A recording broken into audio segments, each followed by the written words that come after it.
who was not compelled to wear the hijab. Instead, she chose to. This is Sandra Noe. There was always a little bit of something missing in my life. I guess I was seeking the meaning of it all, but in all the wrong places and in all the wrong ways. At the end of the Second World War, Europe is in ruins. My journey, I guess I could say, begins before I was even born. In 1957, when my parents immigrated to Canada from Mannheim, Germany. My family is Jewish, and during the war they were in hiding. My paternal grandfather was captured and put into a camp, and my mother lost her father. Both my parents, Trudy and Carl, after the war were quite bitter and desperately wanted to start a new life in a new country. They tried really hard to be Canadian.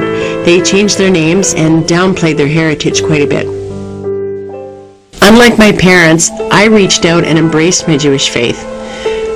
But I was still seeking something, I don't know what. And when my search was over, Sandra was gone, and in her place was Selma. Selma was the name I chose when I converted from Judaism to Islam.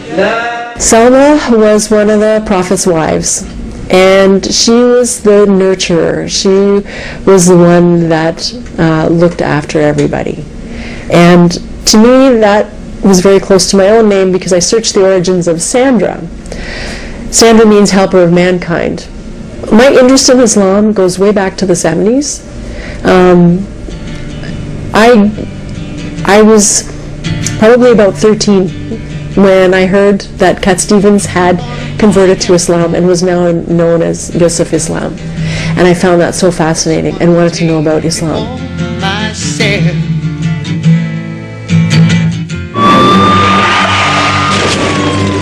2001, I was hit by a drunk driver and had to learn to walk again.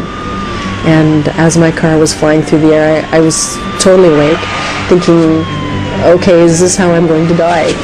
At the time that the accident happened, I was in a position in my life where I really didn't know what I wanted to do with the rest of my life. I would say that the biggest turning point was my mother's illness with cancer and her death in 2005. And that really solidified my move towards Islam.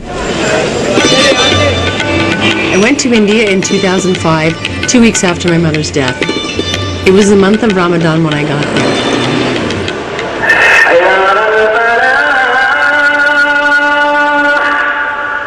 My first night there, the adhan went off at 5 in the morning, and I was so overwhelmed by the power of the sound of the adhan that I was actually terrified.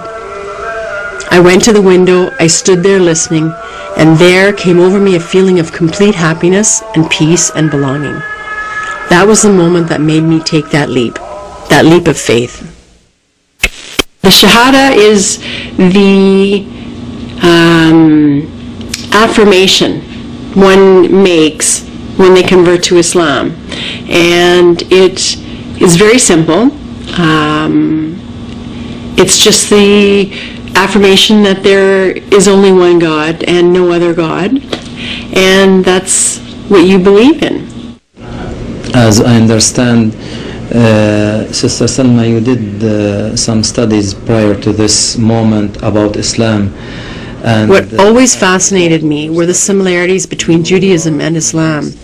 And I just found that the connection between the two was so very powerful. The beginning of your step towards Islam by declaring your faith and speaking the following two sentences, which is to bear witness that there is no God but Allah, and to bear witness that Muhammad is his messenger. Without any further delay, we will go ahead and ask Allah subhanahu wa ta'ala for his blessing in that blessed moment that we are witnessing, all of us. Allah, Allah, Allah. Ashhadu an la ilaha illa Allah wa ashhadu anna Muhammadan Rasulullah.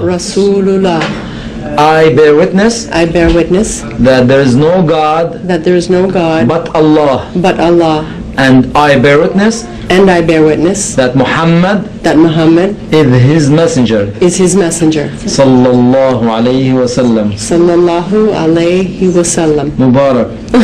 Alhamdulillah. Takbir. Allahu Akbar. Alhamdulillah Rabbil Alameen. It was really awkward having to tell my friends and my family. I mean, there's no way of saying that I had moved away from Judaism to become a Muslim. Alhamdulillah Rabbil Alameen. When I started to wear hijab, apart from being terribly nervous for the first 4 weeks, was how much better I became at thinking about my words and thinking about my reactions to others. I'm constantly amazed at how people react to the veil. I just don't get what the big deal is. I guess the problem is that people in North America perceive a veiled woman as oppressed and subservient. Maybe in some countries or in some regimes that might be true, but not here in Canada. Here we have the freedom to choose, and I chose to do this. What they don't understand is that it is a requirement for women to veil, to cover themselves. It says so in the Qur'an. I really like wearing this one, and I'm so glad that I've gotten better at putting this on. You know, I can't even imagine going out in public without it on. So tomorrow, I'm going to wear my hijab to work for the first time. I'm a little bit nervous. I work as a legal assistant downtown in the Bay Street area, and so dressing there is a little conservative, and there don't appear to be too many women wearing a hijab. Yes. The reception that I got from my colleagues was great for the most part. There was a lot of jaws dropping and a lot of funny looks and a lot of hesitation when they passed by my desk. Sadly, one of the worst experiences that I had came from within the Muslim community. On my way to Jummah prayer, which is the Friday noon prayer, my phone rang, and it happened to be another Muslim that I knew, a Muslim woman, and she had said to me, are you still wearing your hijab? And I said yes. And she said, well, all of my friends are wondering who the white girl is pretending to be a Muslim. And that kind of broke my heart, because I wasn't pretending. It wasn't a fashion statement.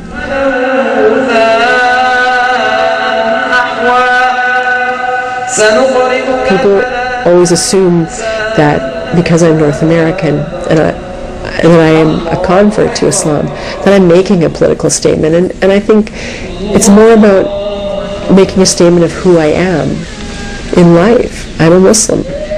And I chose to wear hijab, no different than a Jewish man wearing a yarmulke.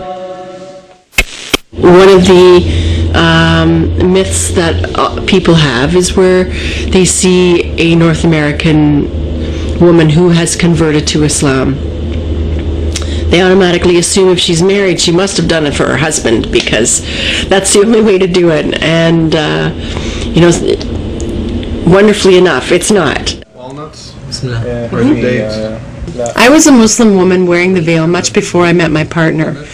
My partner, Sheikh Jamal Zahabi, came to Canada from Lebanon in the 80s. He's an imam at the Meadowvale Islamic Center. I knew of him, but it wasn't until mutual friends introduced us that we found out how much we had in common.